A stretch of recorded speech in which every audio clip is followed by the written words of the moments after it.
E aí, pessoal, tudo bom? Tô de volta e a gente continua falando, graça e paz a todos, e a gente continua falando sobre uma vida com propósito, 40 dias de propósito, lembrando que nós estamos agora no 27º dia. Ontem a gente falou sobre tentação, né? Falamos sobre para que ela serve na nossa vida, como é que acontece, o que o diabo faz para usar a tentação para nos afastar da presença do Senhor, enfim. E hoje nós vamos falar sobre um assunto muito importante. Nós vamos falar como derrotar a tentação. 27º dia, como derrotar a tentação. Ficou curioso? Então vamos lá. 2 Timóteo 2:22 fala bem assim: Fuja de qualquer coisa que lhe provoque os pensamentos malignos que os rapazes muitas vezes têm, mas aproxima-se de qualquer coisa que o leve a querer fazer o bem. Tenha fé e amor e sinta prazer na companhia daquele que ama o Senhor e tem coração puro. 1 Coríntios 10:13 fala: Lembre-se de que as tentações que sobrevêm à vida de vocês não são diferentes das do que vêm aos outros, que os outros experimentam. E Deus é fiel. Ele impedirá que a tentação se torne tão forte que vocês não possam suportá-la. Quando forem tentados, ele lhes mostrará uma saída, de modo que vocês não venham a cair. Não precisa falar mais nada, né? A gente desliga aqui e acabou, porque Deus já disse tudo como resistir à tentação, não é isso? Não, vamos continuar falando sobre isso, é muito importante. Detalhando isso, vamos lá. O que Deus está falando, né, com essa palavra? Ele está dizendo assim, que sempre tem uma saída. Sempre existe uma forma de se livrar da tentação, uma forma de resistir à tentação, né? Ele fala que ele nunca vai colocar sobre nós uma tentação que nós não possamos carregar, né? Suportar, algo que a gente não consiga dizer não, né? É isso que ele está dizendo. E que não vai ser maior do que a gente pode superar, né? E ele fala o seguinte, que ele nos dá a saída, ele nos dá o escape, como fugir da tentação, como procurar um direcionamento. E para isso a gente precisa praticar 4 fundamentos bíblicos. Olha que coincidência, né? 40 dias de propósito e para fugir da tentação preciso procurar 4 fundamentos bíblicos. E quais são esses 4 fundamentos? O primeiro é redirecione a atenção. Como assim? A gente vê na Bíblia o Senhor falando assim, resistir ao diabo e ele fugirá de vós. Mas não fala resistir à tentação. Resistir ao diabo e resistir à tentação são 2 coisas diferentes. Peraí, você tá me dizendo então que eu preciso ir em fundo à tentação? Ai, meu Deus. Não, não é isso que eu tô te dizendo. Eu tô te dizendo o seguinte, redirecione o seu pensamento. Lembra que a gente falou que a tentação ela começa com um pensamento, com uma ideia, com um desejo. Redirecione o seu desejo, a sua ideia, o seu pensamento. Se a gente tenta resistir, psicologicamente falando, é mais fácil você focar mais ainda nesse pensamento. Quer ver? Não pense no elefante rosa. Não pense no elefante rosa. Não pense no elefante rosa. Não pense no elefante rosa. O que você está pensando? Até eu tô pensando no elefante rosa. Porque você, mesmo que você esteja dizendo para o seu cérebro não fazer, você está sempre dizendo para ele o que é a coisa. Você não está direcionando. Então, se você ao invés de falar assim, não pense no elefante rosa, você pensasse, pense no elefante azul, né? Então, assim, o elefante azul vem rapidamente na sua cabeça e o elefante rosa sai fugindo. Já percebeu isso? Então, redirecione o seu pensamento, sabe? Desvie a atenção para outra coisa. A gente percebe isso Jesus Cristo. Ele não diz eu não tô com fome. Quando ele sai lá do deserto, que a palavra de Deus diz que ele teve fome e aí vem o diabo para tentá-lo. E aí ele fala assim, olha, transforma essa pedra em pão. Você não vê Jesus falando, eu não estou com fome, eu não estou com fome, eu não estou com fome. Não, ele fala assim, nem só de pão vive o homem, mas de toda palavra que vem da boca de Deus. Olha o que ele está te dizendo. Ele está redirecionando o pensamento dele. Eu não quero comer pão, eu quero comer a palavra do Senhor. Eu quero cumprir o propósito de Deus para minha vida. Eu quero estar diante da presença do Senhor. Jó fala assim, fiz acordo com os meus olhos para não olhar a cobiça para as moças. E Davi ora, né? Não me deixes ficar pensando em coisas sem valor, né? Então, a gente resiste, né? A gente transforma esse desejo, esse pensamento quando a gente pensa em outra coisa. Por exemplo, quando vem um pensamento de, para quem gosta de assistir, eu não gosto, eu tenho pavor. Desde criança eu tenho pavor de filme de terror. Mas para quem gosta, né? Se você redirecionar seu pensamento para uma outra coisa, né? Por exemplo, não, eu ia brincar falando assim que a palavra do Senhor, ela fala sobre você não que primeiro que monstros, né, essas coisas são demônios. E para aqueles, por exemplo, tem um Fred Krueger, né, que trabalha com relação a pesadelos e tudo mais, são magia negras, então são demônios. E aí a gente para espiritualmente falando de coisas malignas. Mas se você ficar pensando assim, não vou assistir o filme de terror, não vou, você tá dizendo pro seu cérebro, filme de terror, filme de terror, filme de terror. É mais difícil de resistir.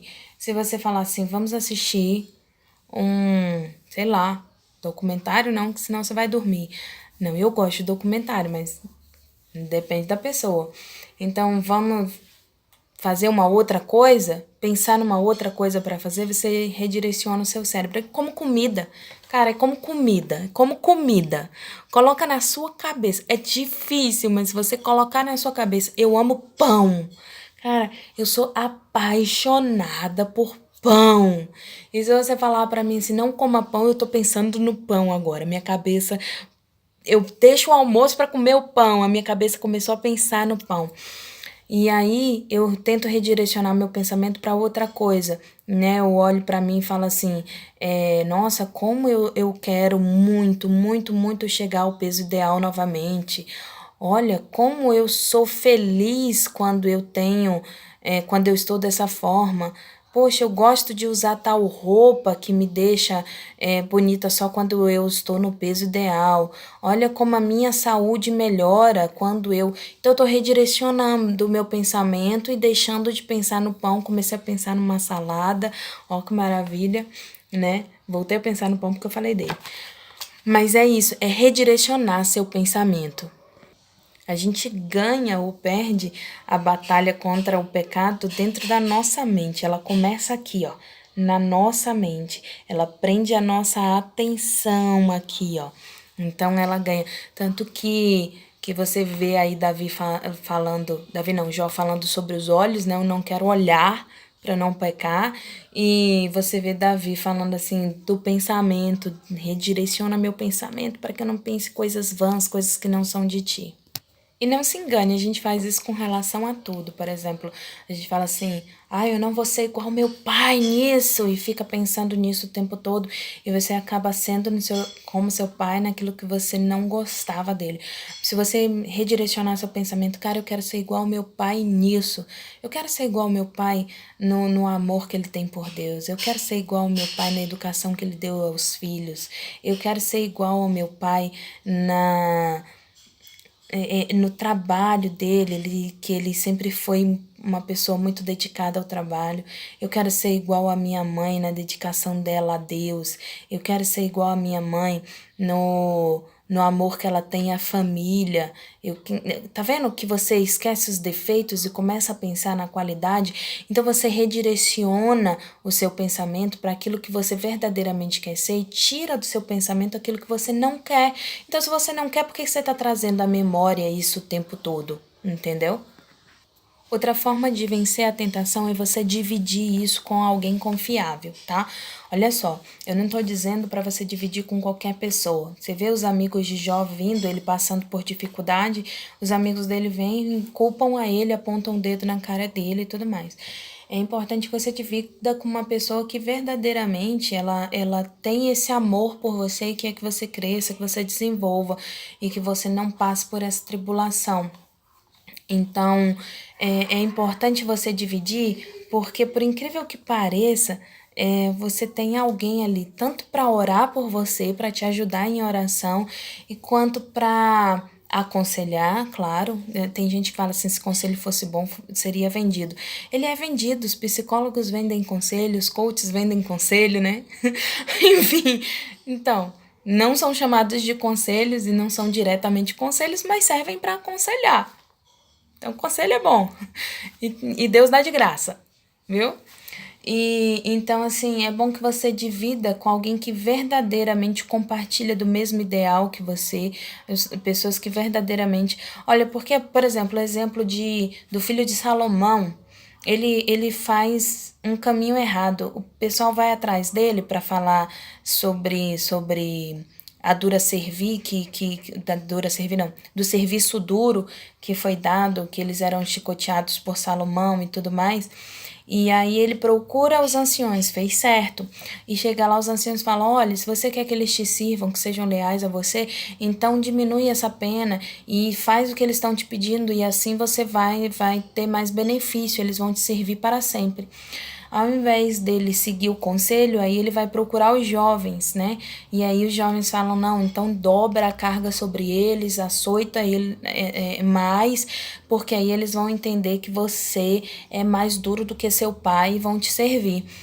E aí, ao invés dele seguir o conselho daquelas pessoas que já viveram muito, que tinham muito exemplo para dar para ele, e ele vai para pessoas que nunca passaram por isso, que não tem ideia. Por isso que a gente fala que a sua ferida é feita para curar outras feridas. Aquelas crianças não tinham ideia do que estavam falando, e aí ele perde por causa disso. Então não divida com aquelas pessoas que não tem nada para te acrescentar. Divida com aquelas pessoas que verdadeiramente te amam e querem ver o seu crescimento de verdade. Uma grande percepção do que é tentação, do que é pecado, é que quando você tem alguma coisa, né, que você não, um assunto qual você não pode falar, que você não pode dividir, que fica fora do controle da sua vida, isso não vem de Deus. Quando é alguma coisa que você não pode transparecer, que não pode vir à tona, que tem que ser escondido, não provém de Deus, né? Deus fala na Bíblia da importância de confessar a Ele os nossos pecados, confessar, para que Ele possa até mesmo nos ajudar a ver que a gente verdadeiramente está arrependido.